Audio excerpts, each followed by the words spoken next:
Et bien voilà, nous sommes le mercredi 8 mai, il est 10h30. Je suis au 13e jour de mon voyage, et là je suis dans la chambre de mon hôtel que j'ai pris hier soir. J'avais besoin de me reposer, me mettre au chaud, bien manger. Parce qu'aujourd'hui j'attaque d'ici 1 heure, je prends la route pour atteindre le Cap Nord. Cap Nord, la partie la plus septentrionale de l'Europe du Nord. C'est un voyage important pour moi. Une latitude hors du commun, difficile à cette période-là en moto. Là je suis un peu mitigé, je ne sais pas encore si je vais réussir. Je suis qu'à 130 km du Cap. Bon là je vous montrerai, il pleut, il neige, il fait froid. Les conditions vont être forcément difficiles aujourd'hui. Le plus difficile, c'est qu'il faut faire la route dans les deux sens. Donc j'ai 130 km à monter. Et il faut que je refasse la route dans l'autre sens après. Donc ça fait 200, un peu plus de quasiment 250 km dans des conditions hyper difficiles. Donc je vous avoue que au moment où je vous parle, je suis encore un peu mitigé et je ne sais pas si je vais réussir. Parce que le froid en moto, c'est quand même quelque chose de terrible. Et donc je vais mettre le maximum de l'équipement. Jusqu'à maintenant, j'ai réussi à bien gérer, pas prendre l'eau. Ce matin, c'est vraiment la température en dessous de zéro qui va me conditionner à savoir si je peux aller jusqu'au bout ou pas. Bon, dans tous les cas, je ne prendrai pas de risque. Enfin, si c'est pas possible, c'est pas possible. Je suis déjà très content d'être arrivé jusqu'ici. C'est pour ça que je fais cette petite vidéo au cas où j'arrive pas, vous avez au moins ce sentiment. Je suis un homme heureux d'avoir réussi ce périple jusqu'ici. Il faut continuer. Donc le Cap Nord, c'est quand même un endroit magique, bordé au nord par la mer de Barents. Sur la partie ouest, c'est la mer de Norvège. Donc deux endroits. Donc si vous regardez par rapport à une carte du monde, la situation du Cap Nord, vous avez le Groenland qui se trouve, donc l'Islande, le Groenland, donc sur ces latitudes, le nord du Canada, le nord de la Russie, donc des endroits où quasiment impossible donc d'y aller hors été, donc en moto, par la route. Donc le faire en mai, je vous avoue que c'est un mois trop tôt. Je pense que la bonne période c'est juin, juillet et en partie août pour ce type de voyage, pour avoir des conditions complètement acceptables. Bon, ici, la météo, elle est complètement changeante. Vous partez le matin, un rayon de soleil, 2 heures après, donc vous allez avoir de la neige, de la pluie, du vent. Ça dure 10 minutes, ça s'arrête, ça reprend. C'est vraiment, comme je l'ai mis dans une de mes chroniques, c'est toutes les saisons dans la même journée. C'est surprenant, donc je m'y suis habitué. Donc je sais que si j'ai une météo exécrable, peut-être que dans 1 heure ce sera mieux. Bon là je vous avoue que j'ai regardé quand même sur internet les 3 et 4 prochains jours.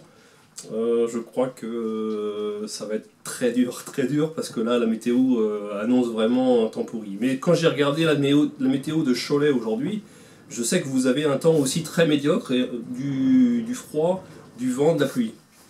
Donc je vous montre un petit extrait quand même par la fenêtre.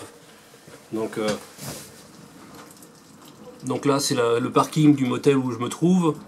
Bon, vous voyez que les rafales de vent donc, sont à peu près à entre 50 et 60 km/h. La température est à 2 degrés, donc par rapport à la moto, vous enlevez entre 2 et 3 degrés supplémentaires pour avoir la température réelle sur la moto. C'est-à-dire que quand ils annoncent 2 ici, il fait 0 sans la moto, voire moins 1. Donc là je vais être à des températures quasiment de 0 permanente, donc c'est du -2, -3 sur la moto. Alors la technique elle est ne pas avoir froid aux pieds, donc là j'ai des bonnes chaussures, des bonnes chaussettes, donc je les garde étanches avec des surbottes. Le pantalon de ski Alexandre, donc il m'a prêté, donc ça c'est l'arme absolue pour ce climat. Ensuite pour le haut, aujourd'hui je vais rajouter donc une doudoune en duvet d'oie, donc sous ma veste étanche, pour vraiment garder le corps au chaud. Après pour la tête, bon, il y a le casque, mais sous le casque je rajoute une cagoule, et puis donc un tour de cou qui me permet d'être complètement isolé. Ce qu'il faut, c'est pas prendre l'eau. Pour les mains, donc il y a les manchons sur la moto. J'ai des gants. Donc les gants, je vous l'ai déjà expliqué, ce sont les gants de montagne, c'est des Simons que j'ai trouvé chez Decathlon. Vous pouvez prendre les meilleurs gants du monde qui coûtent une blinde dans les magasins de moto. C'est pas plus efficace que des gants à 20-25 euros chez Decathlon, prévus pour la montagne. Donc ça j'ai tout essayé. Ce qu'il faut, c'est... Bon, ce que j'ai oublié, c'est les poignées chauffantes. Par contre les manchons, ça me permet de garder les mains donc, au sec. Après, quand les doigts sont vraiment où il est difficile d'appuyer sur l'embrayage et de tourner la poignée d'accélérateur par le froid, parce que les mains sont gelées, c'est de s'arrêter, mettre les gants sur le moteur pendant 5 minutes, ça les réchauffe.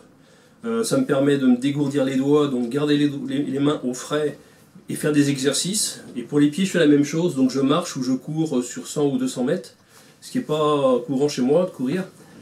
Mais bon, là c'est nécessaire, donc je cours 100 à 200 mètres, ce qui me permet de réchauffer tout le corps et surtout les articulations des doigts et des doigts de pied et des doigts de main.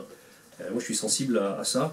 Après, quand on n'a pas froid au nez, quand on n'a pas froid aux pieds, quand on n'a pas froid aux mains, quand on n'a pas froid aux oreilles, je peux vous assurer que la température est acceptable. Donc là j'ai beaucoup appris sur ce voyage. J'ai énormément appris dans la préparation.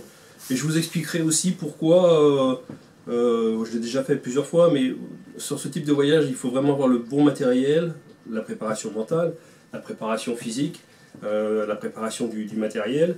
Et je me suis inspiré d'un homme que j'admire, qui est Jean-Luc Vandenette, donc un navigateur connu, qui vient de remporter la GRR, donc c'est la course la plus difficile au monde, c'est de partir en solitaire donc autour du monde sans assistance. Et Jean-Luc Vandenette, qui est un grand marin que j'ai côtoyé plusieurs fois depuis 15-20 ans, j'ai pu monter à bord de son premier bateau à Gimous, voir sa préparation. Je me suis inspiré de son inspiration, enfin de sa préparation, je veux dire. Et ce type de voyage en moto, de cap à cap, j'ai l'impression d'être le marin solitaire aujourd'hui, qui va franchir encore un cap. Le cap de Gibraltar, c'est fait. Le cap Nord, ça c'est en partie fait et j'espère le réussir aujourd'hui. Partir du point le plus extrême de l'ouest, donc de la Bretagne, pas Mar, mais un petit peu en dessous, donc de la pointe du Raz, donc jusqu'à Vladivostok, c'est fait. Partir de Vancouver, donc de l'Atlantique, du Pacifique Vancouver, aller jusqu'à Montréal, jusqu'à l'Atlantique, c'est fait. Je vous avoue que je ne vais pas m'arrêter là. Avec mes amis Joe, Fred, on a déjà fait des grands voyages qu'on continuera encore à faire, j'en suis sûr, avec aussi mes autres amis, Mumu, avec Roselyne, avec Fanny, donc on fera des voyages aussi peut-être un peu moins difficiles, ça c'est sûr. Mais il y a des prévisions, donc avec Fanny en 2022, d'attaquer l'Amérique du Sud. Donc peut-être aller aussi jusqu'à Ushuaia si l'envie nous prend. Et surtout un grand voyage qui va me motiver pour les prochaines années, j'espère avec Fred, c'est d'aller au Cape Town. Donc vraiment descendre maintenant jusqu'à l'Afrique du Sud, de façon à faire quasiment tous les caps. Bon, vous me voyez aujourd'hui heureux, mitigé dans le fait de savoir si je vais réussir ou pas. En tout cas, j'aurais tout fait pour le faire. Je peux vous dire que je ne baisse pas la garde, je suis super motivé. Ça c'est aussi grâce à tous les messages que je reçois sur Facebook, sur les petits SMS, sur WhatsApp. Ça remonte le moral. Bon, un voyage en solo comme ça, il faut trouver le réconfort quelque part. Et c'est vraiment avec vous que je retrouve ce réconfort. Et le Cap Nord, je vais le faire avec vous. Donc j'espère à tout à l'heure pour faire du live Facebook. Bon, à très bientôt.